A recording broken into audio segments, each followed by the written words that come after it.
Welcome to a new episode of KUIS AI Talks. Today, our guest is Professor Uğur Teğin. He's an assistant professor of electrical and electronics engineering at Koç University.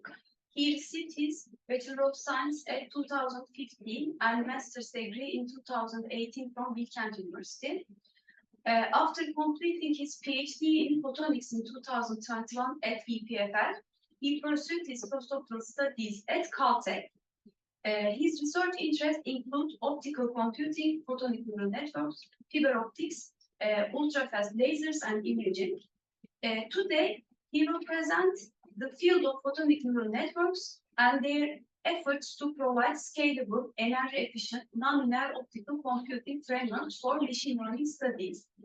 The title of the talk is Optics for AI, Photonic Neural Networks and Optical Computing. Uğur Hocam, thank you for accepting our invitation. The topic is new for many of us and we will be curious listening to you. The stage is yours. Thank you for the kind introduction and also thank you for the invitation. It's an honor to be here in KUIS AI Centers. And as you mentioned, the topic is a bit weird for everybody. And it's actually a multidisciplinary work in between optics, photonics, and AI. And optics photonics already a multidisciplinary environment for the engineering and physics. And by itself, whole topic is actually a giant soup. So this study I don't need to talk about. You already know what's an artificial neural network and you know what it does, how it works. I would like to start with an artificial neural networks, let's say challenges, kind of problems for us. One of the things is, let's say you are dealing with millions of parameters to train, and this training time will take a lot of, effort, and also training will consume a lot of power for you. And when you train the system, then the inference times are important for edge applications. In real life applications, sometimes you want to be fast, and this reason inference time might be also a challenge for you. On the other hand, when you deal with, let's say, when you want to deal with the high resolution data, let's say high resolution 4K images, then you are again challenged with the you are again facing challenges because due to the length of the GPUs, you are not handling large scale data of thousands of sample cycles, even tens of thousands of samples. So that's the reason we have some regions in neural networks which might be interesting to explore to create an alternative solution. And there are also energy consumption issues with the AI, and I have three examples which I really like. For instance, the Yeti image on the left, when we generate it, it requires as much as power to fully charge your cell phone. Think in this way. I mean, it consumes a lot of power to generate this image with a powerful AI model, and you are consuming huge amount of energy for just create a funny picture, right? On the other hand, let's say the second example, to train GPT-3, OpenAI actually consumes 1.3 gigawatt per hour electricity, and when you do the math, it is enough to charge 13,000 Teslas from scratch. And we are talking about GPT-3. Nobody is really with all tech. And on the other hand, for instance, in 2021, OpenAI burned around 2.3 terawatt per hour in terms of energy. This is equal to the energy consumption and electricity consumption of the Atlanta for the years. And Atlanta is the capital of Georgia, which I have never been, but I'm assuming it's a nice city. And that's the reason we have some energy issues with AI, and also we have the environmental impact of AI. And let's see, this graph is my favorite.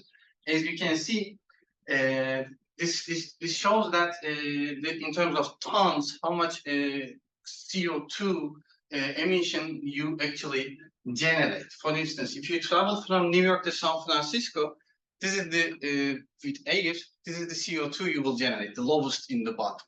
Over your life, I mean, for a human life, or even for 1 year, as you can see, it increases. For Americans, they consume more than us. That's the reason it's more. But when you go above and above, you will see that GPT-3 actually produced a lot of CO2. The training GPT-3 produced a lot of CO2. The reason might be the algorithm side or the hardware side, but I'm not an expert in algorithm side. That's the reason I would say that I believe that the reason is actually the hardware side, because we are still using tuning from normal architectures from what happened?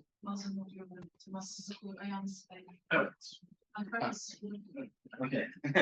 Okay, everything is good. Just as you said, the problem is the hardware concept. Yeah, the problem is the hardware, not me.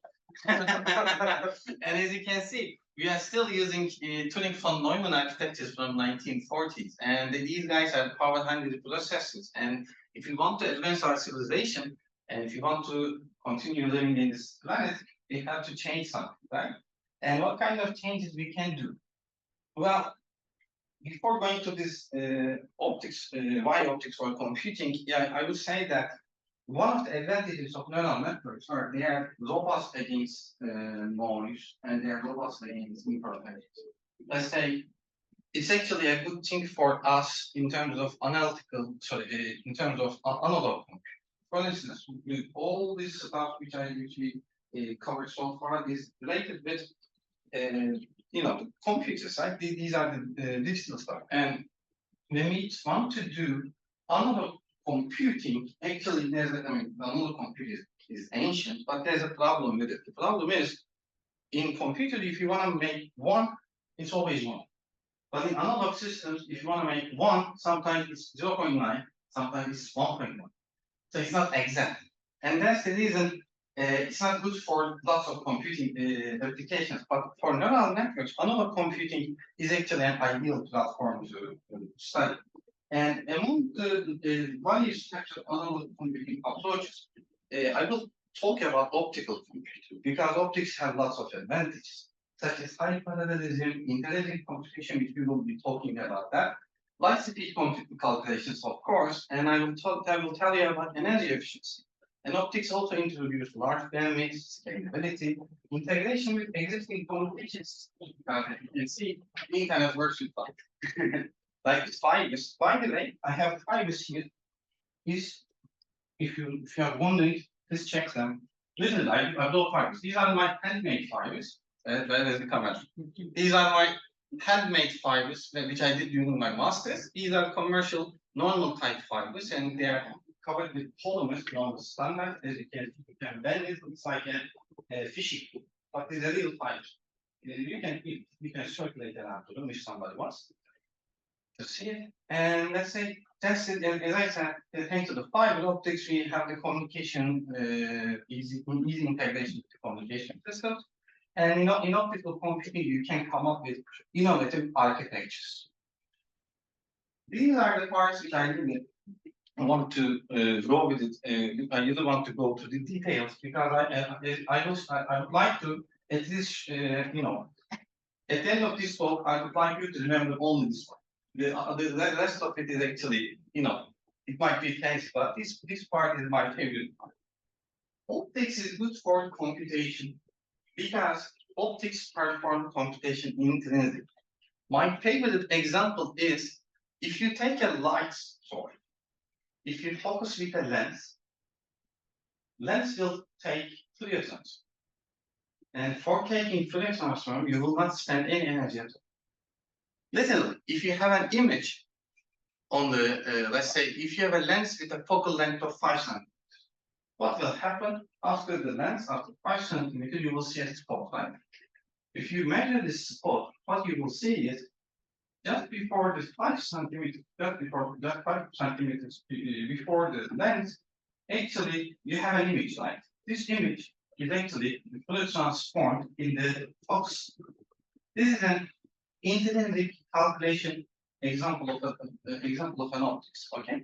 And thanks to that, what you can do image processing with optics. And it's again ancient knowledge. Everybody knows that how to do that. Why? Because you have the image, you can decompose it to the Fourier plane, and then you can put whatever you want. Let's say you put a pinhole, okay, and you just let the central components pass, and then the second lens will take inverse Fourier transform, and that's the reason you will actually generate a low-pass filter. And due to the low-pass filtering, you will lose details, right? And Max Planck's nice picture will be blue. if you do the opposite, if you block the central content in the optical imaging system, you will actually process information in this, you will process images with high-pass filters, and that's the reason you will have the details, edges of the image, but that's it. So this is actually an image processing with optics without spending any energy at all. Just two lenses and a pin, which is nothing but a hole in the card. So apart from that, we have different stuff. Let's say you have a light field, it propagates. What kind of a light field I'm talking? Something like your projector, okay? When it propagates through air, right? And this is actually what we call the speed-based propagation. This propagation can be explained as a convolution with a fixed current, atmospheric current. So light propagation is actually convolution.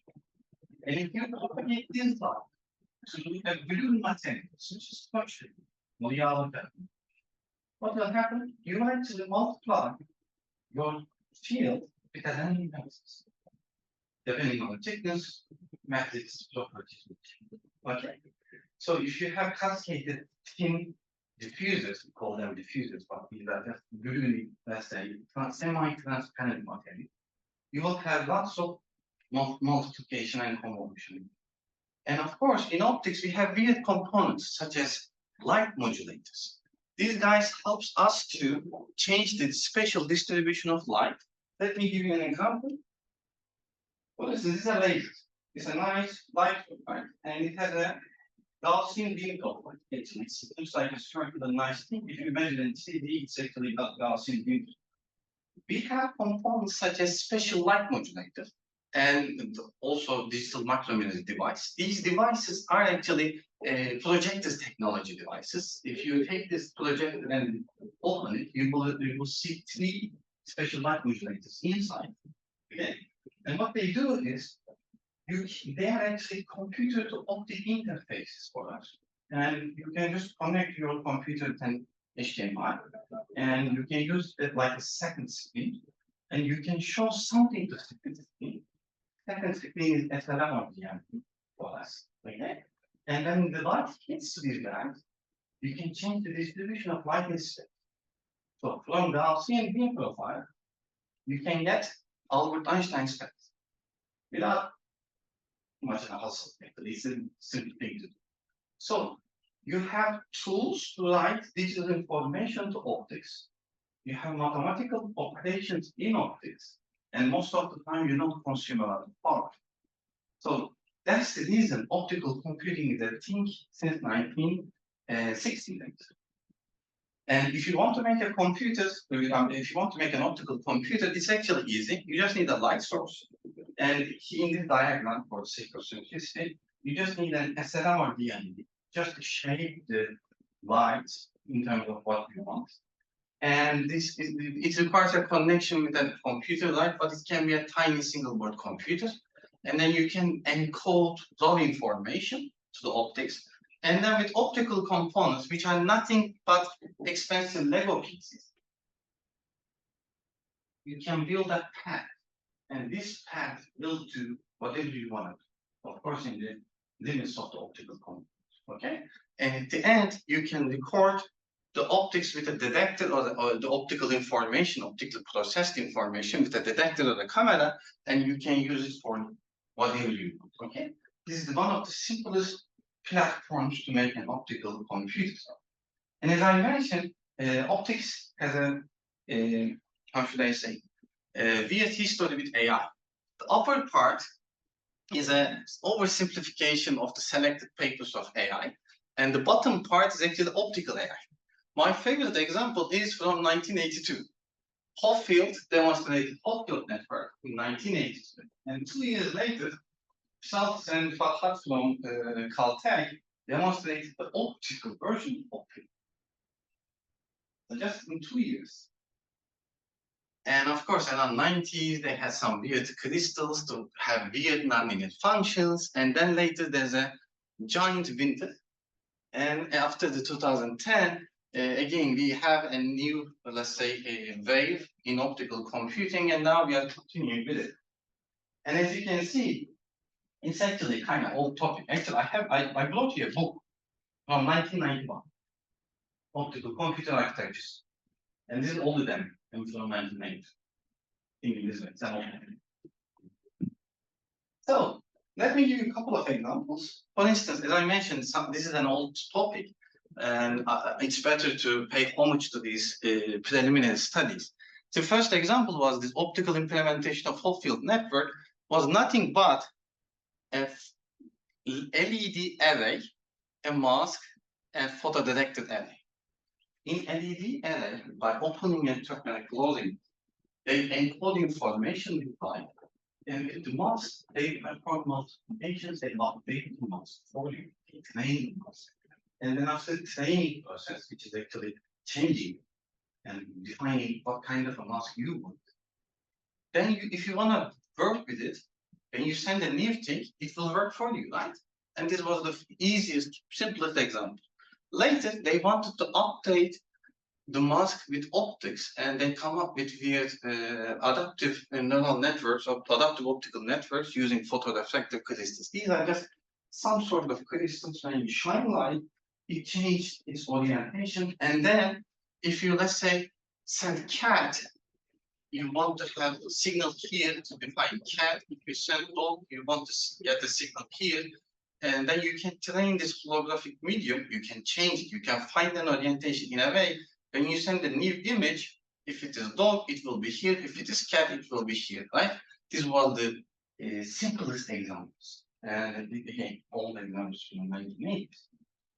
But there's a problem. If you want to build a giant neural network with optics, more than these tiny neuron sizes, there's a problem. One, how are you going to train? Training is a problem because training optical elements requires electro-optic connections. And electro-optic connections are first slow, second take too much energy. It takes a lot of energy. So, and that's the reason this was one of the challenges, the biggest challenge of optical computing in 1990s, and that's in the 1990s and early 2000s, the field became an abandoned ship. Okay, and of course the second thing was, you guys are experts, you know better than me. In neural networks, we require nonlinear operation functions. How are you gonna generate complex nonlinearity in optics? Most of the nonlinearities in optics are just absolute correct. And it's not that simple, it's not that useful for your information process. That's the reason. Two biggest challenge in optical computing in the 90s and in the early 2000s was how we're going to train it, how we're going to implement complex nonlinear mapping to process information, to have dimensional data. And around 2006, actually, after 2006, there was a heated discussion about what happens if we don't train the neural networks. They come up with weird names: echo states, sequence states, reservoir computing, neuromorphic computing, excellent learning. For me, I'm just an outside into your field, but for me, it looks like nothing but a kernel of SVM. So you have a fixed nonlinear values to perform computation for you, then the job of the last layers will be more easy and it can perform better tasks, right? And with these hidden layers, optical computing guys actually not say, wait a second, we don't need to train anything. We have fixed layers. We don't need to train anymore. So it's good. But of course, there was a challenge of how to generate highly nonlinear transfer functions. That's another story. But thanks to that, optical computing became a hot topic again. And there are some examples.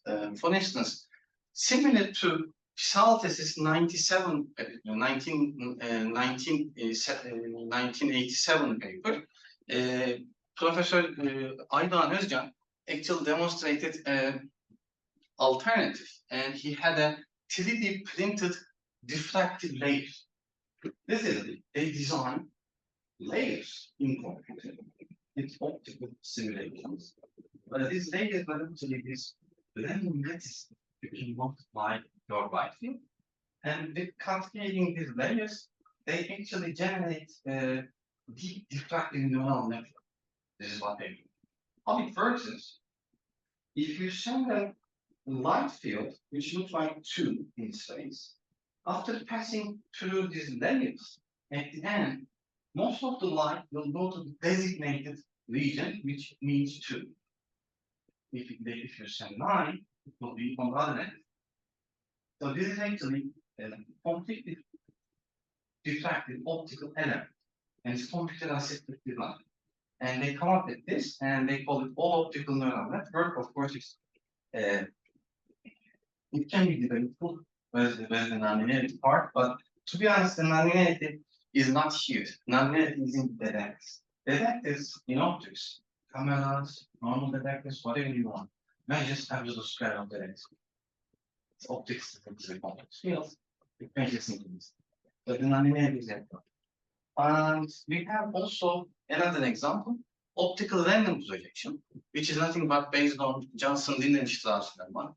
And they have, again, they encode information to light, and after that they propagate this information to a random medium, which causes random projection, and then they use this randomly processed information. Okay, this was from 2016. And again, there's no giant nonlinearity here. Most of the nonlinearity is in the camera. It's just happening. And apart from that, it's just random. And there are different examples, again, in the field. For instance, you have this optical pad. You can write information to light, and it propagates through. Then you can multiply with a giant complex matrix, and then you can measure it, right? What about putting this optical system to taking this optical system and creating a loop? When you create a loop like that, you can create a hybrid reservoir system. Of course, one thing is a disadvantage, having a connection from computer to optics, optics to computer. I mean, this actually is time-consuming and slow operation. But in the let's say on the other hand, this creates a giant room to process information, because these special light modulators, these cameras and everything, can process 4K images without hesitation. 4K is not the limit. 4K is what we can find in the market. So if you want to compute a lot of information, you can do it with this optical reservoir systems. And of course, you don't need to do reservoir computing at all. You don't need to do even others, let's say, non-Boolean computing at all. We have something called Mach-Zehnder interferometers. It's actually an optical tool to change 0 to change 1 to 0. So in a way that it actually operates like a transistor. So by creating lots of MZRs, Mach-Zehnder interferometers, in short, in cascade with lots of, let's say, with huge parallelism, you can perform intense vector matrix multiplications. And one thing we can do this thing with, of course, optical elements in a giant board, or you can do the same thing in a tiny silicon chip. And it's like a computer CPU. You can do this stuff with tiny nanometer size features. And then you can perform light speed matrix multiplications on chip. And you can accommodate this guy with a normal computer chip. And then you can use that as photonic accelerators for your machine learning. And there are two companies doing that in the United States. And both of them are spin-off from MIT. Light matter and light intelligence. Names are a bit hard. There's always light. Okay. I believe light matter is tradable in NASA. Yeah, in NASA it's tradable. But I'm not recommending anybody to buy things. Okay. And yeah, one of my famous example of this giant photonic reservoir computing. One of my friends from France, Daniel Brunner, actually proposed to use this device for human action recognition. And they did great job with it.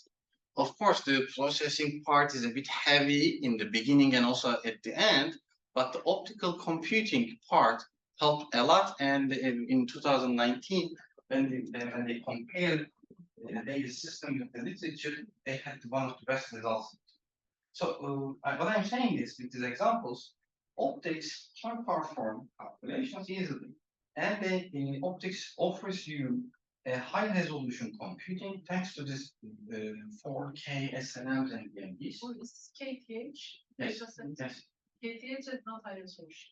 This is not high resolution. I'm aware of, but what I'm saying is, you can do that as well. You can do high resolution For as well. example, the advanced kinetics kind of. This is high resolution. Excuse me? Kinetics, HDMDB, or other action As far as I know, nobody did. So it's an open field test. because this is the Yeah, KTH is low resolution. I'm aware of that, but optics offers you high resolution, which you can benefit out. KTH is low resolution. You are correct. Thank you for correcting. also is very easy because human is always at the center Yeah. and doing very simple motions. Yes. There is no complication in the background and so on.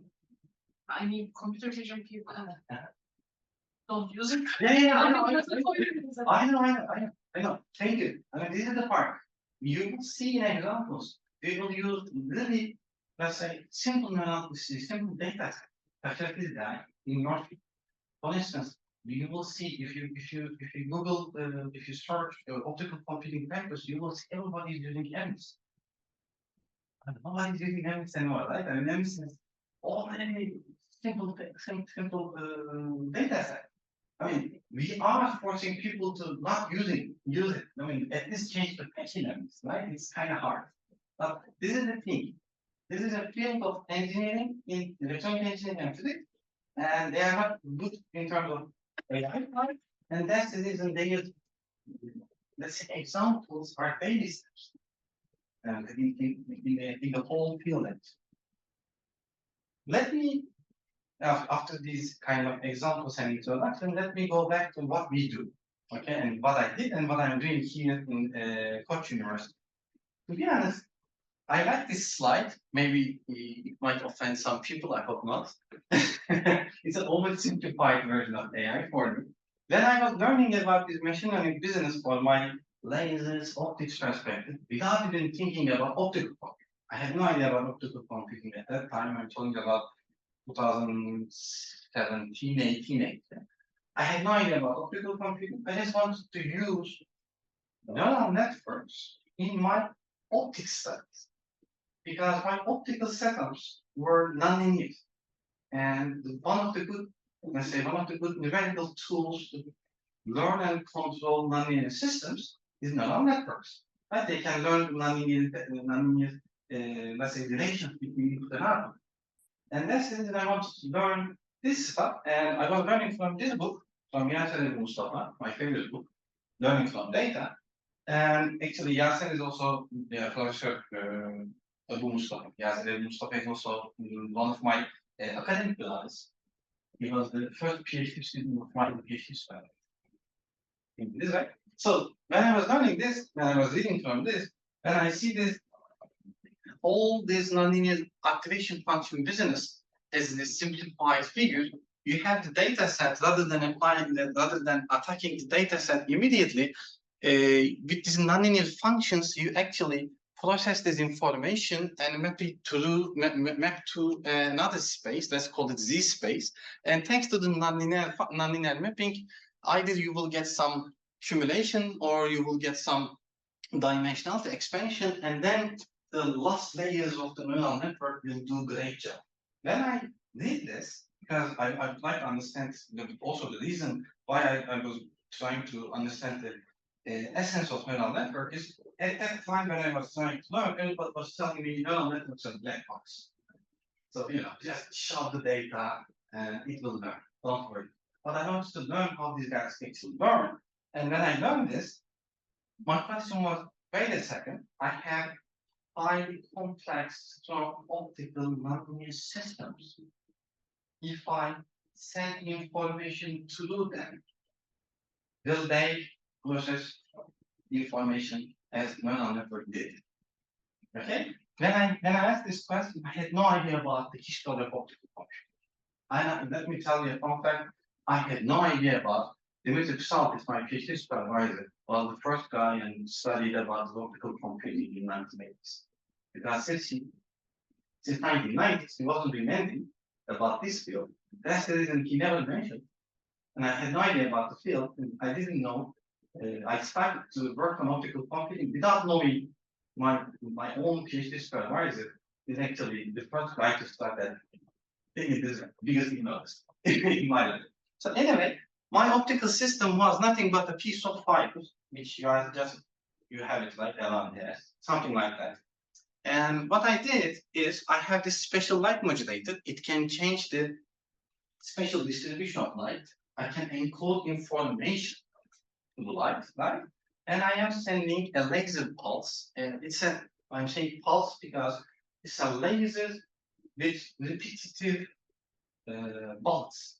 Okay, and thanks to that, its interaction, light's interaction with matter is completely nonlinear. Okay, what we did is take this high powered in terms of optics, high powered light, change its spatial distribution, encode information, and take a Fourier transform, which means couple it to a piece of fibers, and let it propagate.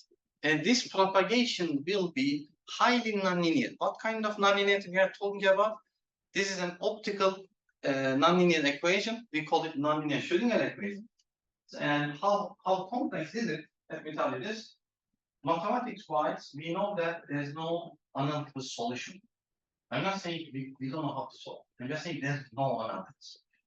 Okay, this is highly nonlinear function. It's fixed. There's nothing to delay, right?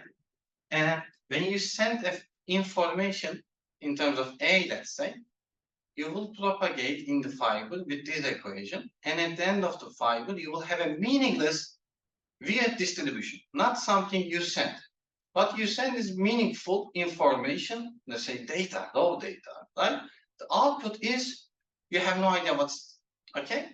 You collect it with a camera, and then you can use a linear regression algorithm or a simple classification algorithm such as ridge classifier, okay?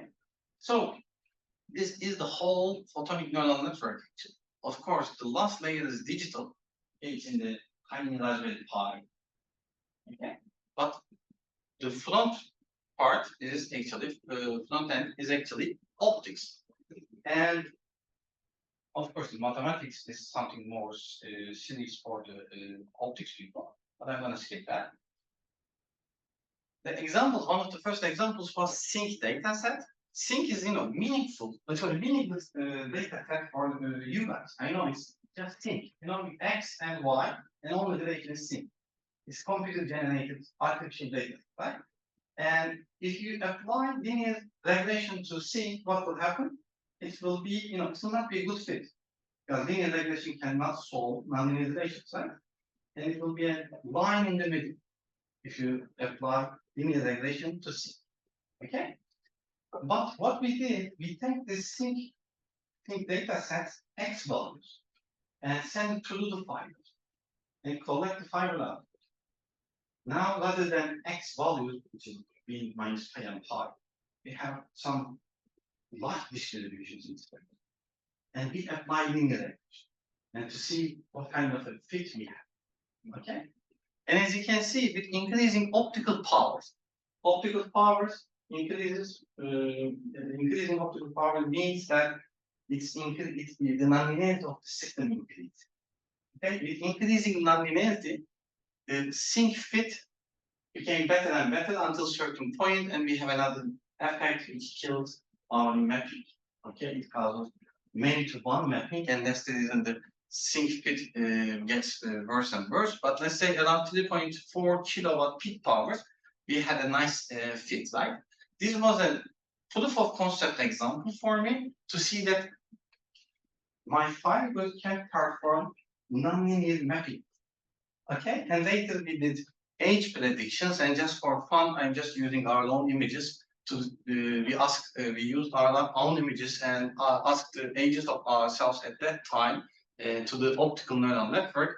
Of course, this is a regression task and it can make a lot of mistakes. And in this picture, I look older than what I used to be at that time. At that time, I was 28, and my neural network assumed I was 34.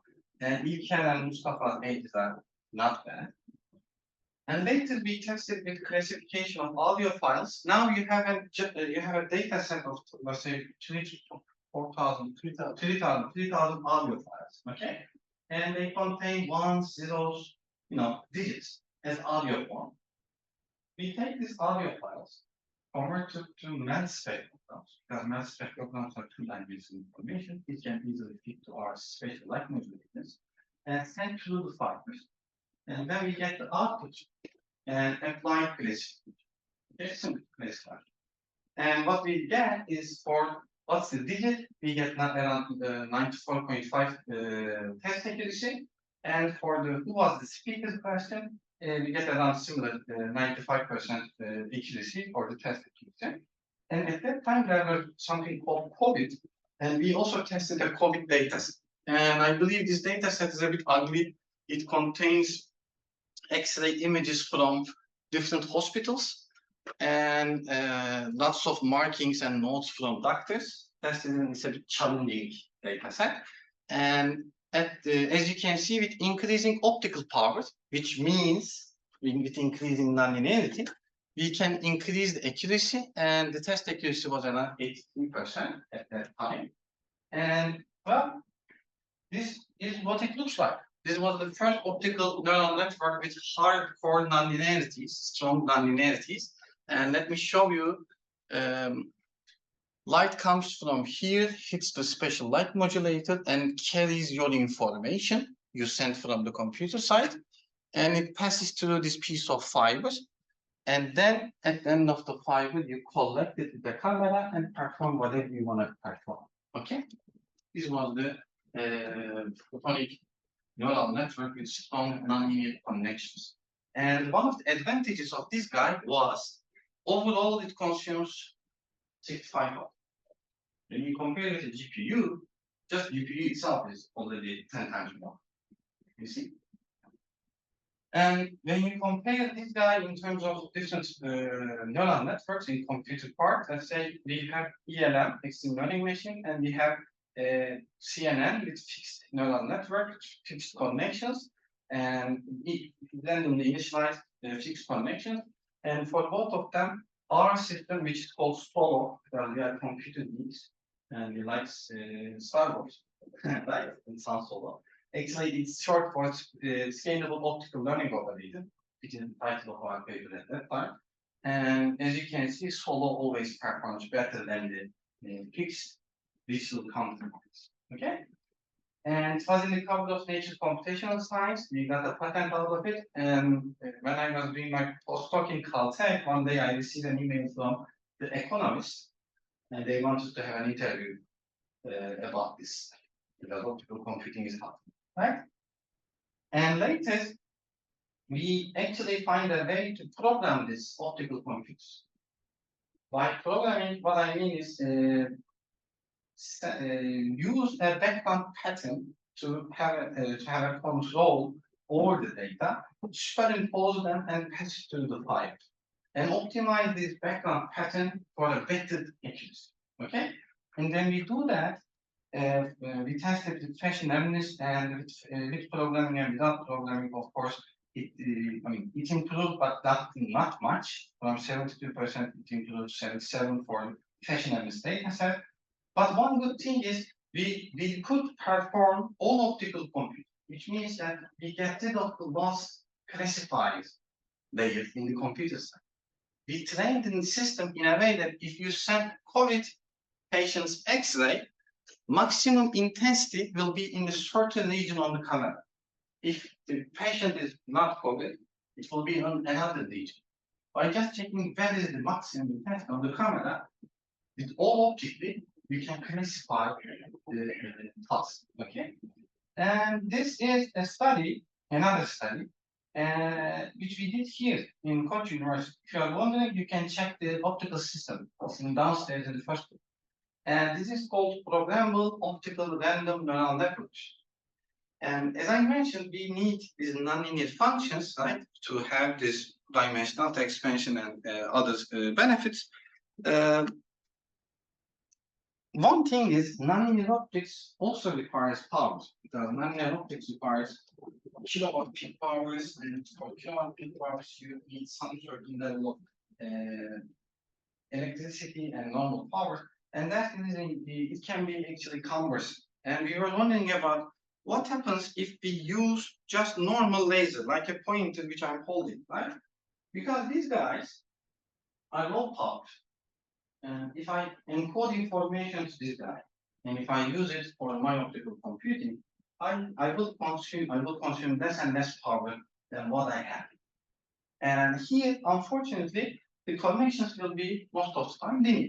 And what kind of linearities we have? The simplest thing, which I mentioned as an example, was passive to do semi-opaque complex medium. What is it? Squashing. You have the laser light, you pass through special light modulator, you encode information to it, and then later you take its Fourier transform and you hit to a random scattering medium. And then take the inverse Fourier and you have the camera and to collect the data. What we did is we are focusing light, and in physical realm it occupies a tiny spot.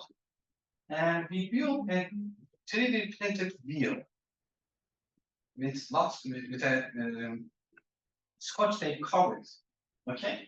And we have 4,000 different kernels in our system, and we searched for an optimum kernel. The whole point was, okay, we have 4,000 different random matrices, and we know that random matrices can help as well. By physically searching the condition, can we find a matrix where it will be useful for our task? And we employ genetic algorithm for searching, and rather than swapping all the possible conditions of more than 4,000 random matrices by just using 1% of the possible random matrices, we optimized our scattering medium. And let me show, okay, this is the equation part. And for instance, for COVID data set, in the beginning we had 78% classification accuracy. And at the end of our genetic algorithm optimization of the random mapping kernel, we could achieve 90% accuracy. So from 78 to 90 by just changing the orientation of the random mapping in the physical optical system. Okay? And then we did the same thing for fashion evidence, and from 58% it went up to the 81%. Okay? And well, what kind of time I have? I talk a lot. Sorry about that. This is the end actually. Now what we do? What we do is we have lots of funds thanks to Jupiter and other agencies. This programmable optical random neural network we did with a tiny fund actually. We have the current neural network, which we use again in Fourier, and we have a loop. And inside the loop, you can keep a memory, and every time this loop is circled, the memory has a fading effect, and we can get an optical recurrent neural network with nonlinearities. And we have also complex nonlinear systems to perform, again, optical computing. And one thing which I didn't want to do is we have integrated optical part. Let me show you, and one of the integrated waveguides we have here. Rather than having meter-long fibers, you can design a waveguide which works on the fiber, even better, inside a tiny chip, and then incorporate this guy with semiconductors technologies. And at the end, we want to have lasers in it, because lasers are already semiconductor, and the detectors, the cameras are already semiconductor. We want to have a complete package in chip form. And then if we can do that, and if we can perform computing with it, later we can put this guy inside your cell phones or computers. Okay? And by the way, you can circulate this tiny chips as well. And if you have high resolution data, if you have an idea for better encoding and decoding, if you have a knowledge transfer function, even if it's just a mathematics formula, in optics we can design that and we can use it for optical computing. And if you need an edge computing with high energy efficiency, come and talk to us. Okay? And just for fun, these are my PhD supervisors. We had a workshop here in this room about optics for AI and AI for optics, and they came here as speakers. And in the middle next to me is the Dimitri Charles, first optical computing. He was the guy to build the first photonic neural network in 1982 in Caltech. And thank you for your attention. I know I forgot.